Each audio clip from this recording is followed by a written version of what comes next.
Fast food workers here in California are getting a raise starting today. They'll make at least $20 an hour. ABC 10's Alicia Machado is live tonight with more on the big question. What will this mean for your wallet? Alicia.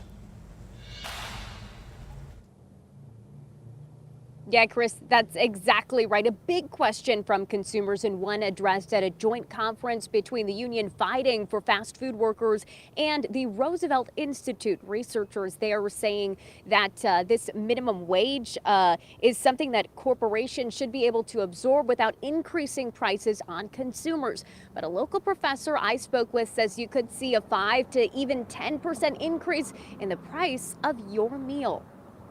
Locking in this week, most California fast food workers now make $20 per hour. The minimum wage increase took effect Monday after Governor Gavin Newsom signed the bill into law last year. It's a $4 increase over the state's current $16 an hour minimum wage, and a decision drawing mixed opinions from consumers. Everybody needs livable wages, you know. I think it's good for the people that work at the fast food places. However, it does make it more expensive when you go and get fast food with inflation and everything else. The top question, will fast food restaurants put it back on consumers by raising their prices?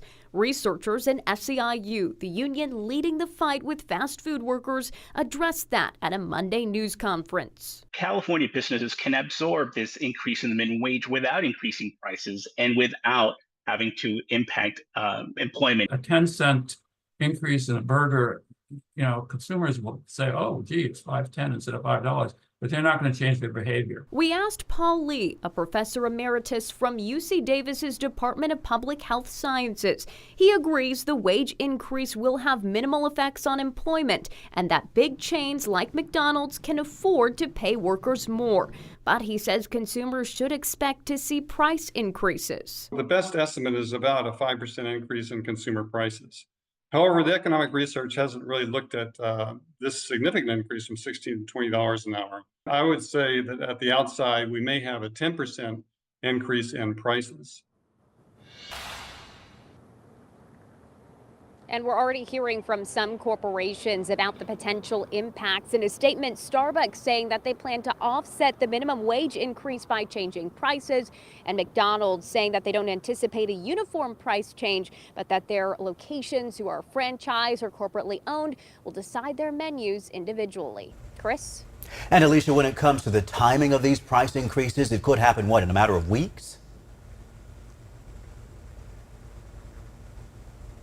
Exactly right. A professor that I spoke with, Chris, says that we could see these changes in just a matter of weeks. This is something that the fast food industry has been bracing for since Governor Newsom signed the bill into law in September of last year. So a lot of anticipation for how we'll see these impacts unfold. Chris? Our Alicia Machado live for us tonight. Alicia, thank you.